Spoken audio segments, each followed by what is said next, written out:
And good evening. Welcome to another edition of Coach's Corner here on the Highliner Activity Network as we start the month of May. Yes, we only have a handful of shows left in the school year as the school's out 3 weeks from today. I think it's the last day of school. And we are going to start things off with speech. Leah Hochhalter Jr. Yes. From the Highliner speech team joining us. And it's been a couple of weeks. Of course, you had a good excuse why you couldn't make the show last week. You were Yes. practicing for a big ballet that was coming up. We'll talk about that later. But first, your first day championship in speech, humorous interpretation, correct? Correct. Take us through your day or how this all played out. Okay, I'm gonna backtrack a little bit. Sure. We were probably halfway through our speech season, and Maddie Clabo, our coach, texts me and she's like, "I think you could do some real competitive damage with a humorist." And I was like, "Continue." She said, "Would you want to try to run humorous and serious duo at state?" And I said, "Sure, let's do it." And her exact words were, "I can't promise you a state championship, but," and I was like, "That doesn't matter to me." Mm-hmm. She apparently can promise me one, but I've technically never ran a humorous before. Okay. I ran one in my 8th grade year for an online nationals tournament. Didn't really go anywhere, so I don't count that because it was one time. But so technically, this was my first time ever competing in humorous, and it's very competitive. So I was just like, whatever happens, happens. Get to my first competition with it, and I placed second, and I was like, okay, so we can do this. Then I went on to win EDC, tie for first in EDC with straight 130s, which is the best rank you can get. And I was, again, surprised. I said, whoa, I guess I can maybe do it. And then get to state. And I was a little nervous because this year was different because national qualifiers for speech was before state, whereas usually it's after. And qualifiers is a different convention. So it's memorized books, like no books, and it's a 10-minute cut. So I had to at state be very careful of not going over the 8-minute mark because I didn't have 10 minutes to spare. So that first round I got in there, didn't even flip a page in my script book, and I was excited. I was nervous because my first round I hit a couple competitors that have like their pieces are good, and I was worried. Get to second round, I thought it went good. Broke finals, and I was overjoyed because really the only goal at state is to just break finals because sometimes scoring can be weird and not like rigged kind of scoring, but like it's a whole fresh panel of judges, so scoring can be different to what you're used to. So just finaling in general is a good goal to have, and I did that and get to them calling up for the stage. Called 8th place, and it wasn't me. I was like, okay, cool. And after I final, my personal goal is to always try to do top 4. Just personal goal. Sure. It doesn't, I don't know. But called 4th place, then 3rd place, and then Davies had their prom that same night, so the second place guy wasn't actually there. It was like just a representative from their school grabbing the award for second place, and I was like, this is going to be really embarrassing if I lose to not the right person. And they called second place from Davies, and my face was shocked in a shocked face. So that I didn't know what to expect going into state, if I'm honest. I, again, didn't expect to go in there and win because, and at nationals I saw a couple other pieces too. So I didn't go into state expecting I'm going to win because I didn't think I was. Right. So just getting that championship was like, whoa. Very, very whoa. First year doing it, you get a championship. I know. I can't go up, but and again, you mentioned your duo that was with Aiden McPartland. Correct. The two of you were partners. How did that go? That we placed 4th in the state. So again, my personal goal, top 4. The champions in serious duo were, I think, the runners up last year. So they definitely were scary. And then the other two, we didn't really ever get to see, so I don't know how they really were, but top 4 again. Yeah. So exactly. We did this piece that was based off of Sylvia Plath, so the author, and it was just kind of bringing awareness how you can't glorify mental illnesses and stuff. I thought it was a really important piece to just have Sure, seen. And then sure. it also mentions Sylvia Plath, which I love as an author. So, Okay. yeah. So win-win there for you. Right. So it's perfect. It was perfect. Yeah. Well, you're when you said Maddie came up to say, have you ever tried? Did you think, okay, you're willing? You're kind of one of those people that like to try something different, aren't you? Because you've done a lot of things, a lot of different things, whether it's been on stage acting or dancing, whatever. Are you one of those people that like, kind of a risk seeker, if you will? I've always wanted to, ever since I was a 7th grader, I had been looking for a humorist to do, but I just never found a script that, like, I thought I could do, or just Right. kind of felt like, oh, this isn't a great script. But she said she had one picked out, or not picked out, but she said she had one that might work, and I was like, okay, let's run it, see what happens, Right. and then go from there. And we went from there. It worked. But yeah, and humorous is in my field because it's interpretation. So Okay. there's your draw events and then interp events, and I'm an interp kid, as Sure. they call me. So I do all the, like, the ones that would be scripts and stuff. So Sure. poetry, prose, serious, humorous now, Yeah. and then the duos. So those are all interps. Okay. So it was in my field, but I just had never tested the waters of humorous because, again, it was very competitive. And going into that, the first tournament I ever ran it, I had multiple, like, kids from other schools come up to me when I broke finals, which was crazy because that first tournament they actually broke finals to 9 people, whereas usually it's 8. So, like, there was a tiebreaker, Right. and I was like, 9th place, that's not bad for my first time. But no, I had multiple kids come up to me and say, I saw your name on the round for humorous, and I was like, Leah Hochhalter? What's she doing here? And I said, that's what I'm It's like saying. a fresh meat. yeah, it's like, Rookie. because they see me in all the, they see me in humorous duo, but they Right, see me in right. all these serious events, which Okay. I had ran a dramatic earlier in the season, and kind of what sparked this whole let's run a humorous at state thing was I was unsure of how competitive my dramatic piece was Right. because it wasn't like beginner level, but it was one of those scripts where I knew it wouldn't pose well with the other Sure. scripts content wise, and Yep. like it just wasn't They weren't going to match, sure. right.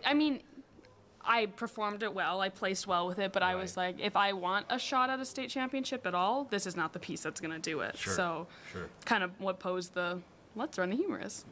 Well, we were talking before we went on the air. Yes, our streak of state championships is over. Mm-hmm. However, this was a young team because you guys lost Yes. a ton of seniors last year. So was there still a feeling of, hey, we had a really good year? Yeah, a lot, and this came up through the whole year. We knew we wouldn't be redeeming our 7-time state champion Right. at state, but it was a different energy this year for sure. Just a lot of support from like all the teammates to each other and from our coaches. Especially with all the we had a lot of younger kids coming up, which I love to see because that means people are coming up. Yep, We have yep. room to grow. But it was just like a really supportive atmosphere this year, which I feel like in the past, even with all those really, really good seniors and upperclassmen, Right. we never really had that. There was always kind of a disconnect, but this year really Sure. felt like everyone was well-rounded and supporting each other. And I've been through 3 coaches now, like Yeah. over my Exactly. 5 years in speech, and just seeing that difference in energy, I was always excited to come into the speech room and see like what are they drawing on the whiteboard and what is the weird conversation I'm about to walk into, like argument about like what is the best kind of goldfish. I don't know. Okay, now they talk about the snack. or Yeah, the yeah, fish. like right. Well, you talk about how long you've been doing it. You'll be a senior now next year, so you're going to be one of the old ladies. I know. The veterans on the team. But is that something too, though? This year, as a junior, and you've been in so long, you kind of took that to heart, like you and Aiden and some of the upperclassmen just kind of take that to heart. Yeah, I really used this year for myself as I've been in it for a while. I'm pretty set in what my goals are and like my strategies for being an actor in speech, and I just really wanted to focus this year on helping my younger kids because I always love seeing them like from the start of the season, like eyes glued to their script books to the Right. end, like confident. And we even have this one 7th grader who's like thinking about scripts he's gonna do next year as an 8th grader, and I'm like, this is what like Yeah. I mean, as a seventh grader, I kind of was like, I wonder what I would do next year, but not actually seeking out scripts and like thinking of ideas. So it's just like this whole atmosphere of people that love this activity, which Right. is not something you always get. Right. So I really like to see it, and just I love coaching the younger kids. You're It's always one of my, like, alongside speech and just like competing. I like Yep. coaching our team because I can pass them in the halls and be like, I know you. Because, Matt, the two Yes. Maddies can't see him every day, Correct. so you guys do, and you get a chance to connect with them. We were talking about things that you do. You also dance, and we were talking about last week you couldn't make it because you're practicing. There was a big performance, ballet performance here on Saturday. How did that go?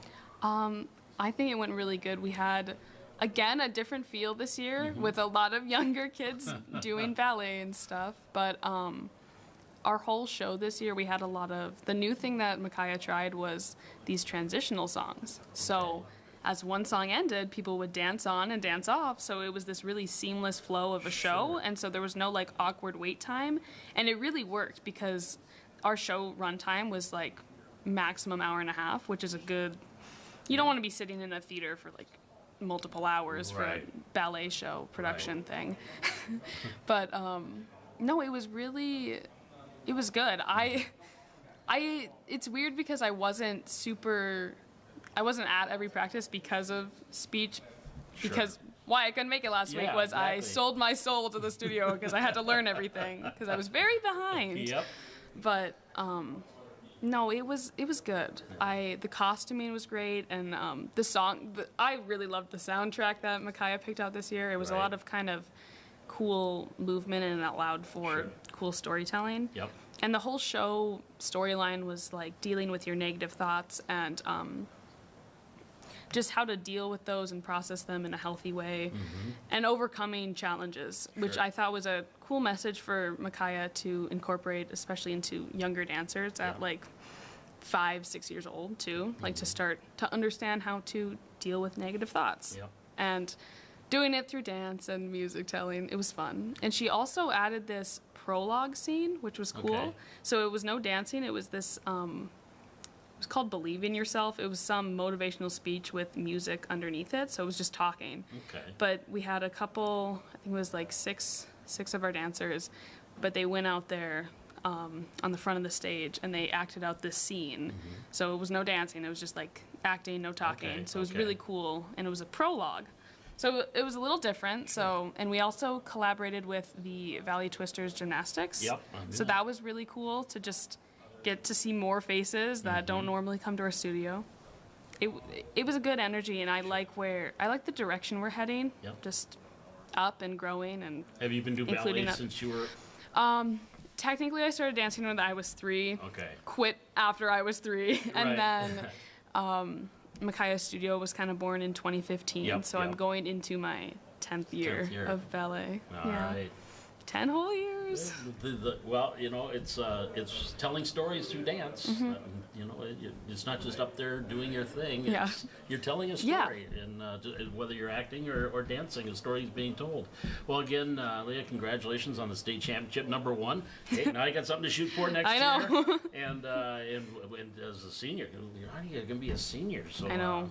Well, we'll worry about that next year. Yes. You've got plenty of time to enjoy this. But again, congratulations, and look forward to talking to you again. Thank you. You bet. That is Leah Holkalter, state champ in humorous interp for the state speech from the Highlanders. We'll be back with more Coach's Corner here from the Hack on the Highlander Activity Network.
Back here on Coach's Corner on the Highliner Activity Network, and switching to golf. And I tell you what, the Highliner golfers got off to a slow start, but boy, they've improved here in the last handful of meets. And Coach Buff Murray joining us. How you doing? Good.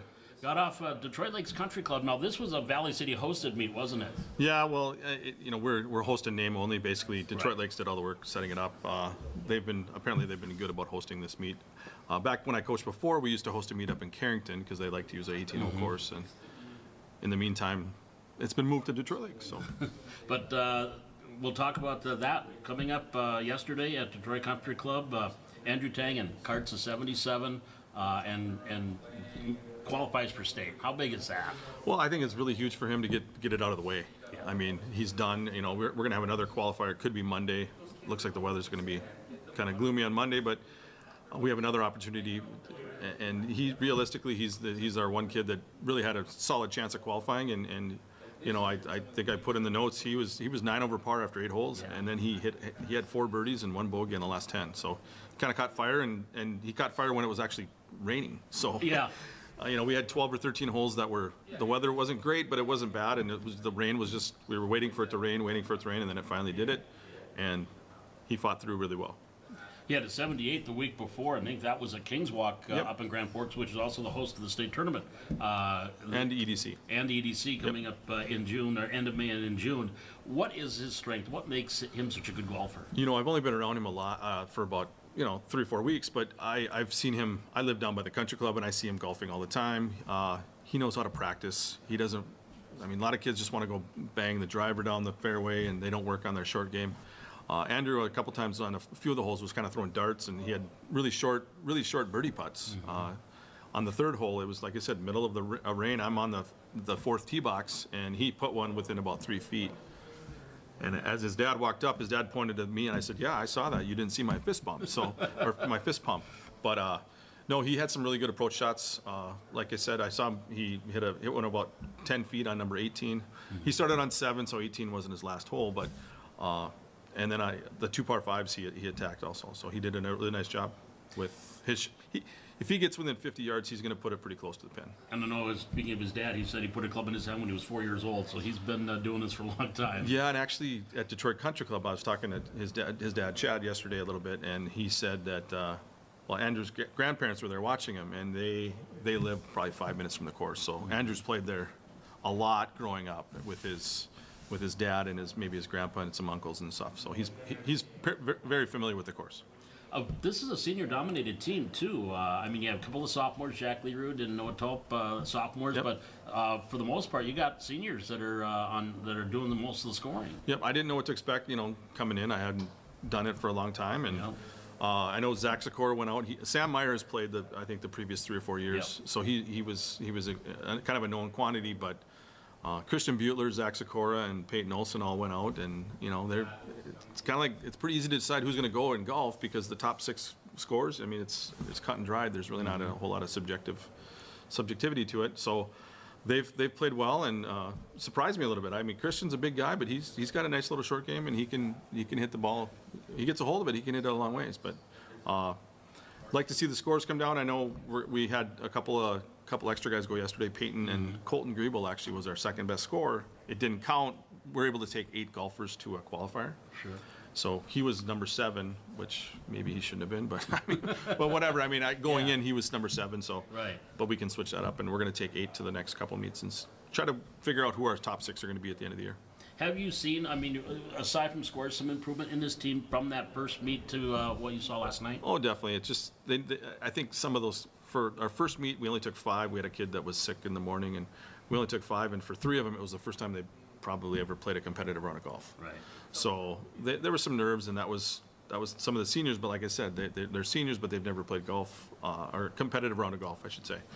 But yeah, they've settled down, and I know Zach we played down in South Dakota. The weather was brutal. Right.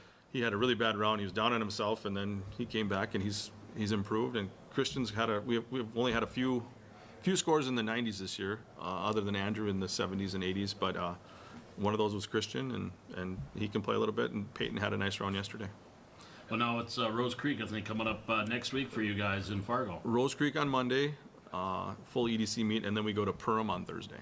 Okay. for another full. West Fargo hosts a meet in Perham. West Fargo does not have their own golf course, Right. but they're going to host a meet in Perham. So.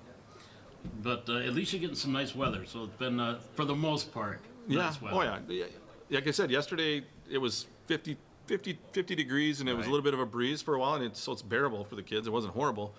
But when it started raining, the wind actually died down, but it was just, you're going to get wet. Everybody got soaked. I mean, trying to defrost the windows of the bus on the way back was interesting because all that moisture's in that Right. bus, but the kids played well, so I was pretty happy with them. Maybe Andrew is a bad weather golfer, you know? Yeah, well, like I said, not a lot of, like I said to the kids, I said, if it's like this, I'm not out here playing myself, but Right. that's what you do. I mean, we have rain gear, they have wet weather gloves, they have all the umbrellas, there's all that, you know. If you're playing competitive golf, you're going to play in the weather. Yeah. So you got to be used to it, and it shows that he has before. So. Well, Buff, I appreciate you coming in and joining us, and the first time in 8 years that Valley City's had a golfer that is qualified Yeah. for the state tournament, and that's kind of exciting to see that. Yeah, I'm really happy for Andrew. I know I think he was really fairly close last year, and he deserves it. And you know, he's put a lot of time in his game, and hopefully, you know, he's guaranteed himself another month of golf. So.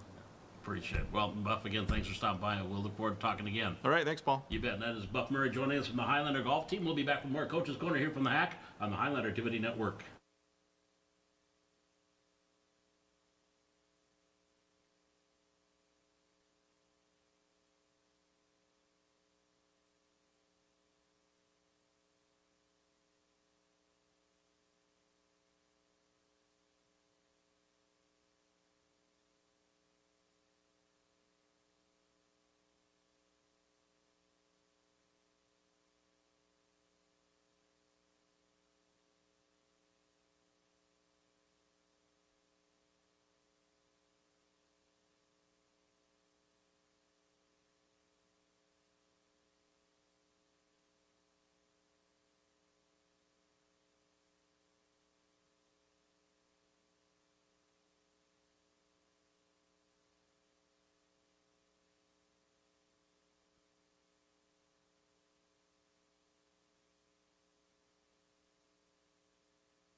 And back on Coach's Corner here on the Highlander Activity Network, and we are going to swing over to baseball, pardon the pun.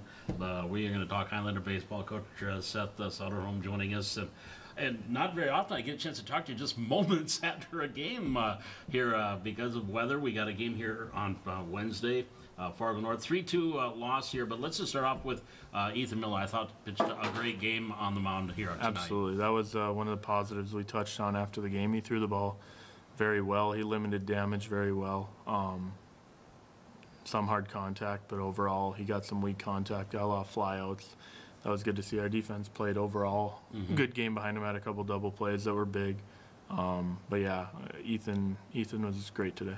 And when you have a pitcher throw strikes, your defense is going to should be on top of their game because they're on the balls of their feet. Yeah, absolutely. The first few batters of the game, he got behind, and we were going to see, is this how it's going to go today? That's how it's been going for us. But he settled in and got ahead of hitters towards the end and pitched ahead, pitched backwards, whatever he had to do, and it definitely kept our defense aware. And Fargo North's no slouch. I think they were runners up last year, and then they had pretty much everybody back. So that was a very good team you saw this They have afternoon. a very good team. They have a lot of seniors. They're well coached, pretty well disciplined. They play baseball right for the most part. They're always tough. And you talk about your double play. One of the double plays, Bodie Hagelin out in right field. It almost looked like he deked the runner, but comes up with a nice catch and gets the double play. Yeah. How big was that in that huge. situation? It was a pretty well executed hit and run, honestly. There just happened to be a guy there. But yeah, did a good job of getting under it and firing it to first. And that was huge for us. Minimizing their innings was a lot. We got a couple double plays that were in nice spots. Is this team starting to get into that? I mean, yeah, you jumped off to a great start with a 6-2 win over Wahpeton, but are you starting to see them getting into their groove a little bit or not? Yeah, I mean, the way I said it after the game is the way we played the first 4 innings, we're not going to beat anybody, and the way we play the 5th, 6th, and 7th, we can beat anybody. So that was good. Our at-bats, the first 4 innings were terrible. He got ahead. We took too many hitters' pitches, struck out too much, had no... we didn't control the plate at all. He controlled the plate, and they found a way to work some walks, get some hits later in the game, and that was good to build off of for the 5th and 6th. But now we need to do that for an entire game, and then that'll be the difference. And you're going to be seeing a lot of games here over the next couple of weeks, thanks to Mother Nature. Yeah, we got. What do we got? Friday, Tuesday, Thursday, I think. Yeah, and we got good teams. We play Shanley. They're preseason number 1. They're going to be tough. They have a lot of seniors. They're a good team. That's Friday night? That's Friday here, yeah. Here at Charlie Brown. Here at Charlie Brown. And that'll be at 5 o'clock and then 7. It's too bad the JV didn't get a chance to play tonight because the North didn't want to. It's tough on a Wednesday night. It was a Wednesday night is why we couldn't. But I am in the works of getting a JV game scheduled with North where they come back and we'll play a doubleheader. So that's something to look forward to for the younger guys. That'll get them game action. They got short last 2 games now just because of us playing late and now us playing early with Wednesday night. But we'll get them a doubleheader, make up that. And junior high, they had a tournament in Enderlin, and I think that got washed out too, or I think Fargo. Fargo, yes. Fargo tournament. Yeah, they only played 1 game. They won. 10 run. But yeah, they didn't get to finish their last 3, so they just got Mandan tomorrow, and then they go. We have our tournament we host on the 11th. That's what they have left, and then their season will be over, and our younger guys who are on JV will just finish the JV. And of course, if you go on Facebook, what is it, VCHS Baseball? Yep. On Facebook? Yep, that's where updates are. Yep, a lot of posts. A lot of communication. That's where you can get your information. We got Twitter, Instagram too, but information is usually on Facebook. And a final question, you look at you as pitching too. I mean, that's where it starts. Are you pleased with the way your pitching has gone here early on? Yes and no. We could get more swing and miss. Would be nice. Ethan only had 5 strikeouts today through 7. We'd like to get it around those 9 or I guess 7 Ks per 7, whatever. Strikeout an inning. Yep. That usually means you're getting, you can get a strikeout when you need it. So we like to get at least 1 strikeout per inning. We definitely did a better job today of getting ahead of hitters. That's been a common theme for us the last 4 or 5 games we played where hitters are always in hitters counts, so they can tee off on fastballs and whatnot, and they're in the driver's seat. So I thought he did a better job as the game went on of getting ahead of guys and then, getting weak contact or striking them out, whichever came first. And we didn't talk about you had a back pick. Corbin Paul pulled off a nice back pick at second base to throw a runner out. Yeah, he's had a lot of those this year. He does a great job of deking them almost because he doesn't catch it and snap it. He catches and pauses. They put their head down, and that's when he throws it. And it's got us a few outs, and we've honestly missed a couple that should be outs when he does that. So it's always good to have him engaged and aware, and our infielders too. You know, they're part of the plan. Carver's play on that was almost better than Corbin's. Yeah. He skipped throw, pick, tag all at once. It's a tough play. They both did a great job on that. That was a huge out. You know, first inning. Yeah, first inning it was. First inning, runner on second, nobody out.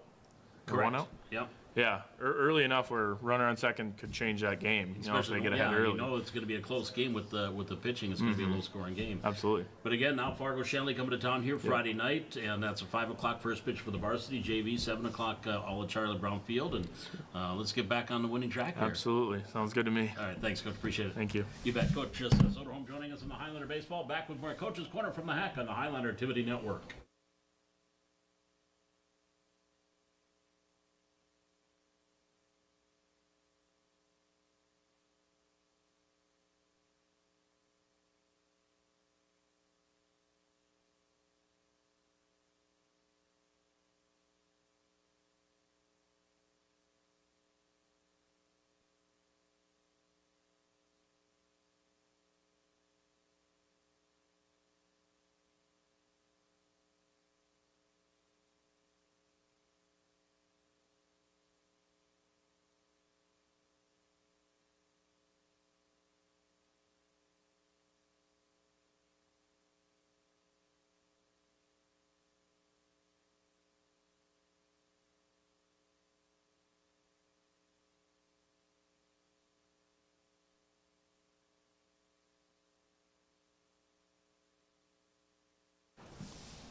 Back here on Coach's Corner here on the Highlander Activity Network, and apparently I forget to put people on the schedule, but it's a good thing I have these coaches trained. But Trevor Backler joining us from track and field, and didn't get through all 19 events, well, 38 boys and girls here at Kindred, but overall, how'd you feel things went at the Joan Pretty good, you know. Everyone got wet, and it was a little chilly, but yeah, I mean, you know, every time I say it every week that the kids are performing well, and even during that meet, during those conditions, you know, there's kids from other schools setting new records, you know, qualifying for state, and so the conditions sometimes are a factor, but today, like, I talk to the kids especially, and, you know, it's the mindset, right? And, you know, if you're going to complain or you're going to whine, it's cold, and you feel cold, and you start doing that, well, now you're putting yourself back. So we got to change that mindset when you're in those conditions. Everybody's got to compete in it, so it's not just you. And so, you know, that was a big topic today, and I think, the kids understood the message, and so, but yeah, overall they did well. You know, we had 21 placers, we had 14 personal records that were set. So, yeah, it's always good to compete. It doesn't matter what the weather is like. Exactly, So, you just go out there and do it. Yeah. And you look, you look at personal bests. A lot of people you don't see on the list. Your Isaac Hartz, your Parker Sathers, Morgan Larson. That you don't see that are getting personal bests. How about some of these younger athletes? I've actually had a conversation today with Isaac about just, I'm saying, you know, he's new out, and so he. I'm like, you're figuring it out. You know what I mean? It's the working, it's the conditioning, it's the form, and all those things that start to come together after a while. And so he's like, yeah, I kind of get it, because you know, you're fast when you're racing your buddy. Right. Yeah. But exactly. now when we get on the track and we see how fast you are, right? So you know, he's doing very well. Like you mentioned, some of the other ones, and another young one that I think about on the girls, like Uriah Gable. She's another one who's doing well, continuing to improve. And so we're seeing some of these steady improvements out of a lot of these kids. And Samir Malcolm. Yeah, she had another one. You know, and so they're getting it. Now we just need them to continue. Right. And as we move forward, you know, we'll go Friday again to West Fargo. Unfortunately, we have some that won't be able to go because of limitations, but those kids will compete again next Tuesday in Jamestown. So. When you were here last week, we were talking about, you know, having numbers, and you can have alternates. Now, I think in your relays, Jake Anderson kind of slid in Isaac Norby's spot. In that. We were trying to get Isaac, trying to save him a little bit so he can run that open 4, just to see, you know, he could really push himself in that. And, you know, he ran hard, but the weather wasn't helping during that time. It was coming down pretty hard. So, so Jake, he's been kind of our 5th guy, you know, stepping in when we need him, and he's done well.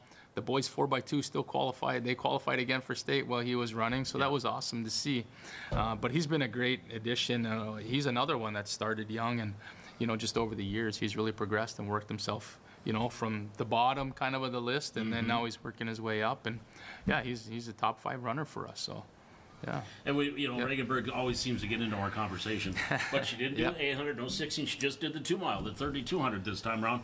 So first, if memory serves, first or second, didn't she? In the kinder, no, she was going to 32 run, got but it cut didn't off. get run. Yeah, it didn't get no, ran, that's right. she didn't. So yeah, we were same thing. Like Isaac, we were just hey, let's put our eggs in this basket and let's see how we do. Well, then they made the announcement and cut it off right after the hurdles. So she was the next event, and they said no. But we had some other kids too that were ready to compete, and they didn't get to because they cut the meet off. So, but yeah, Greta Govan ran a great race in that mile. She pushed herself really hard, so it was nice to see her, getting out there competing and running in the front position. So I think she gained a lot of confidence from that race. And just not too far off the state qualifier. No, she's seeing it now, Yeah. right? So sometimes you're running those races and you're like, I don't know if I can get there. Well, now it's like, hey, I can get there, and she knows she can do it.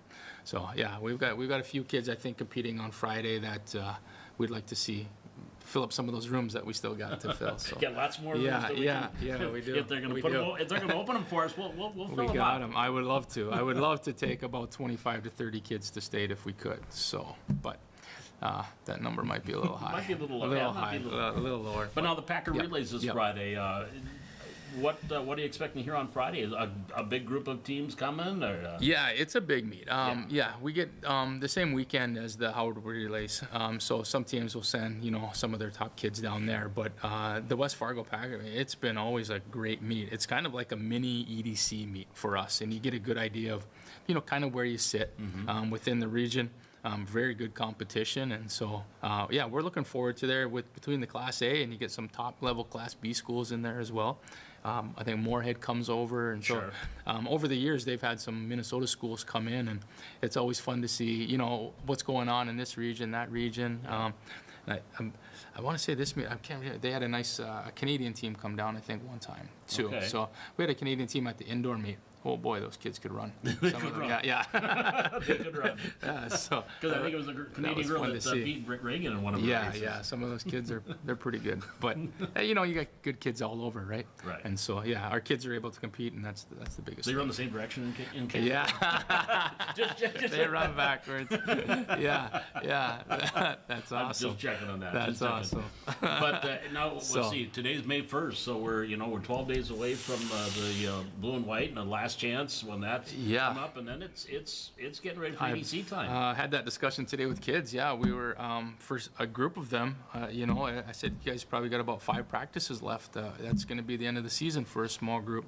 Another group has, I think, 11 practices, total till we get to state, and then another group like 8. You know what I mean? So we're slowly going to be, unfortunately, phasing down and phasing, as we transition between kids, but. And meets, but we're getting close. It ain't far away. No. So and then state, but we'll see. That big one at home, that's going to be nice. We got 15 teams coming right now. It'll be a pretty big meet. It'll be nice. I heard we have an awesome announcer, so I'm looking forward to that. Announcing? Yeah. But yeah, we're really looking for it. We love hosting that, an honorary, especially with Bill Jansen, longtime coach. Yeah. It's always nice to say a few things about him too during that meet. So Well, we'll make sure the weather is good. Yes. It will be. Yes. It's middle of May. It better be. It should be. It Yes, should be. Right. We'll get through this next week, and then we'll see how it goes. So. All right. Well, Okay. again, Trevor, appreciate you stopping by and Absolutely. and filling Anytime. that spot as Anytime. usual. And we look forward to talking to you again. Okay. All right. Thank you. You bet. Coach Trevor Bacalar joining us on the Highlander track. We'll be back with more Coach's Corner here from the Hack on the Highlander Activity Network.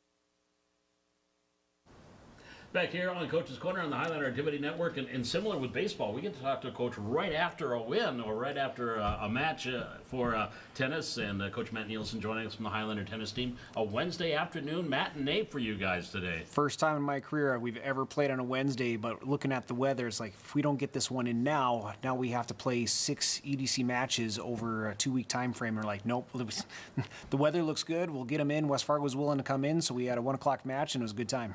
Good way to start off National Tennis Month. Yes, so we had May 1st today, and it's if you don't know, if you want to play some tennis right now, you can just head on to the rec center. We have our tennis block party, and that's any age can go and play, and that's right now until 8 o'clock. If you're late, it's just fine. Okay. But yeah, today was opening of that, and we had basically a picnic up there as well for all the fans that were up there. So thanks to the VCTA and my mom for doing a lot of the work on that. And yeah, we had West Fargo here, and with Abby Martinick out of state because she's at DECA, and then we also held Breck out of singles. So we had a way different lineup today, and came out with an 8-1 win. A couple of youngsters got their first varsity win. Yep. So we in doubles we put Kaylee and Georgia at 1 today because Abby's gone, and they won without dropping a game. And then we had Breck with Alyssa, which was a matchup that they played at Region and States together. So we thought, you know what, that might be something we might do come the 3-2 lineup. And Alyssa played extremely well, and they handled that match very well. And then at 3 doubles, Sky teamed up with a classmate and a fellow basketball player in Sarah Byerly. And they came out and got a 6-2, 6-3 win, which was the first win in Sarah's varsity career. So it was great to be able to get her out there, and that put us up 3-0 going into the singles. And then in the singles, we went just by number. We went our numbers 2, 4, 5 was our top 3, and they just cruised. So they beat their 1, 2, 3 very fast, and that went down to Ella Olson was at she's our number 6, moved up to number 4, had a really quality win. And then our brand new players, first singles match ever, we had Sarah Byerly at 5, number 5, and she lost the first set, Okay. won the second, and she had a match point at 9-8 in the super tiebreak. Ended up losing that one and losing the match, but her teammates did a fabulous job of supporting her. And you know what? We're going to win close ones. We're going to lose close ones. It's can you learn from this? Next time, are you going to be better prepared? What do we need to do as coaching staff and as a team to make sure we're better prepared? And so getting Sarah to understand, like, no one is frustrated. Nobody's upset. Right. We're all here to support you. We want you to keep growing as a tennis player. And I think she felt that because her team afterwards came up and really supported her. So that was awesome to see. And then Lexi Swenningson, 7th grader, at 6 singles, like, she has tenacity. There was many times there was a short ball and she got a backhand low and she just got it over the net and then ended up winning the point. And I'm like, she's a gamer, so she's going to be one to look for coming up. But so she got her first varsity win as well. So it was a great day today. Now you mentioned that Alyssa, you paired her with Breck, with Abby gone. When you pair someone with regardless of who the two are, does it elevate that person's game a little bit, or you know how that works out? You know, it helps them. I think it helps both of them because Breck, like, she's playing with Abby a lot, but you know what? It gets Breck to really think about how can I help my partner, and Breck did a good job of leading that team. And you know what? Alyssa's game was elevated today. Alyssa, we've been working on consistency with ground strokes, and she did very well today. And then at the net, she's been volleying, but not winning points on the volley. Today, she got on top of that net and put it where her opponents weren't for winners. And I'm like, that's what we need to see. If we're going to win some 3-2 matches, Alyssa's going to be a big part of that. And it was great to see that out of her today. This team's up 4-0 in conference play. And since last time we talked, we played Shanley as well. That's right. We did play Shanley, and it was hurricane force winds last Thursday. But our team showed so much grit. It was really windy, but we were like 3-0 in 3-set matches. We were 2-0 in tiebreaks. Again, just like Davies we talked about last week, our kids pulled out the really close ones. They did against Shanley as well. But Georgia and Kaylee cruised in the doubles. Abby and Breck had to win a 3-setter against 2 really good players in Abbott and Wolf. So that was huge for them. That's going to really help solidify their number 1 seed going in the tournament. But the big one there was Mary Wolf was their number 2 all-conference player, and Kaylee got down and had to come back and win a super tiebreak after losing a set. And with that win, like Shanley's probably going to finish probably number 4. Okay. With Kaylee winning that last tiebreak, we beat the number 4 team 8-1. So that was pretty big. So we're looking good right now, and we're moving to tomorrow against Grand Forks Central. And again, because of the weather, we're going to play it at noon indoors at Choice Health and Fitness in Grand Forks. And they only have 8 kids total, 7 through 12 on the team. So we're only going to bring just the vans up. Yep. And we're going to play, and Abby Martinick's going to be back. So we're going to have our normal doubles lineup, and then we're going to hold Breck out singles again, and we're going to keep playing our lineup, and hopefully we can get another win tomorrow, and then we're only going to be 1 match behind going into next week. But hopefully we can get caught up, and the big match coming up, though, is going to be in a week and a half, not next Tuesday, but the following Tuesday. Cheyenne actually beat Davies. Okay. So, no, sorry. Davies beat Cheyenne 5-4. We beat Davies 5-4. Yeah. So Cheyenne's that's going to be it. Like if we beat them, we'll probably be EDC champs. If we lose to them, we'll probably enter into like a 3-way tie, and are we gonna be first, second, or third? I haven't looked that far ahead. First things first, we got Central. We got Central first. tomorrow. That's first thing. Now you mentioned about holding Breck back and so forth. You got depth on this team. Is this the most depth you've seen in a few years? Well, it's like we've had some deep teams, but we've never had a 1 through 5 that all can really play. So I mean, we got Breck, Abby, Georgia, Kaylee, Sky. Like all of them can go. Like today, I shouldn't say it, but Sky, our number 5, could play 1 or 2 on several teams, and that's just the reality of it. So like we're really deep through there, and then we have a quality 6, 7, 8, 9. So it's really. It's really nice to have that, and I think it's going to make 3-2 lineups interesting because there's other teams that still have that really strong top end, and then when you play 3-2, it's tough to match up. But I think we have a shot this year to win the EDC title, but also Davies and Cheyenne have a shot to win the EDC title. I mean, it's going to be extremely fun tennis for the rest of this year up to that tournament day is only 1 day for tennis EDC. It's Thursday. You play 3 matches, and we can go anywhere from somehow not state qualifying all the way to be EDC champs. Like anything's open then. Is there a lot of confidence with these young ladies right now? They're playing very confident, and when I come coach them, they have things they want to do better. So they actually, like, it becomes a conversation instead of a one-way, like, hey, I need you to do X, Y, and Z. They go, hey, I'm doing this, I'm feeling this is what I want to do different. I go, excellent. You guys are hitting that next level of you guys can see what's happening on the court, and you guys can make adjustments to win points. Well, we've talked about that before, that you don't get a lot of chance to one-on-one with them, maybe between sets and they're sitting down. Other than that, they've got to figure it out on their own. They got to have a high tennis IQ.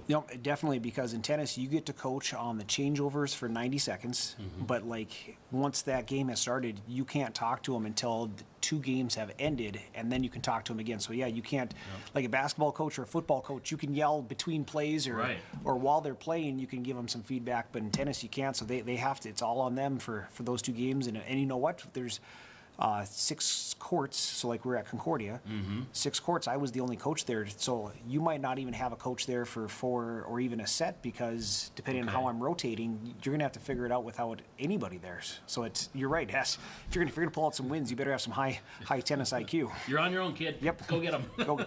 Well, and a lot of times you see what matches are going well. Like if I look over and someone's up 5-2, I might go, all right, I'm gonna not go over there, but I'm gonna focus on this one that's 3-4. Yep. So.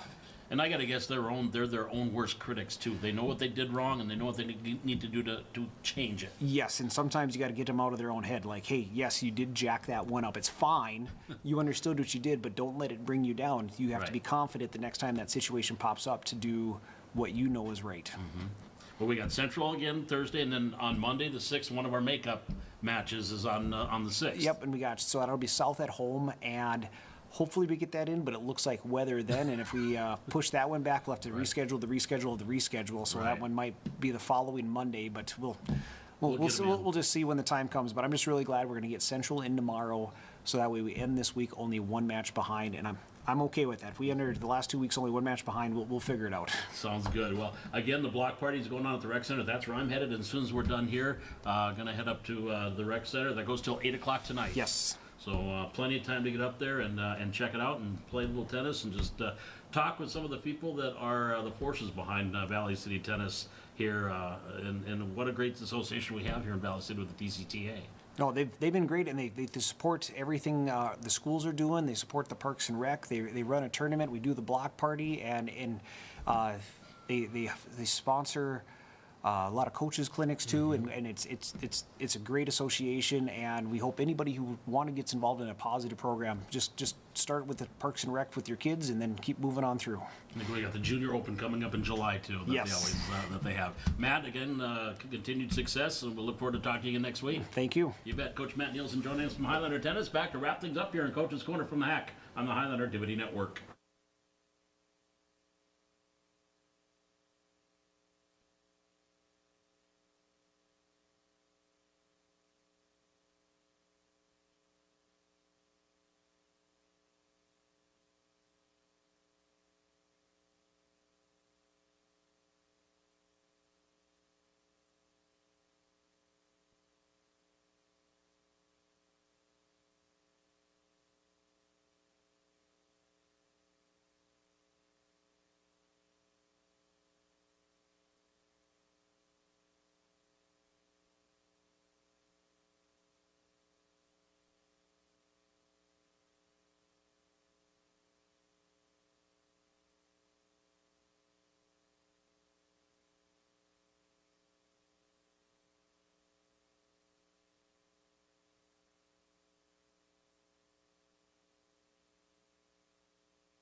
Back here in Coach's Corner on the Highlander Activity Network, and just get you caught up on some other activities for Valley City. Of course, softball team, they're coming off a great week last week, a couple of wins, a 17-12 win against Fargo South, and then a very exciting win against the Devils Lake Firebirds, a 17-16, a game in which they led 11-2 at one time. Firebirds came back.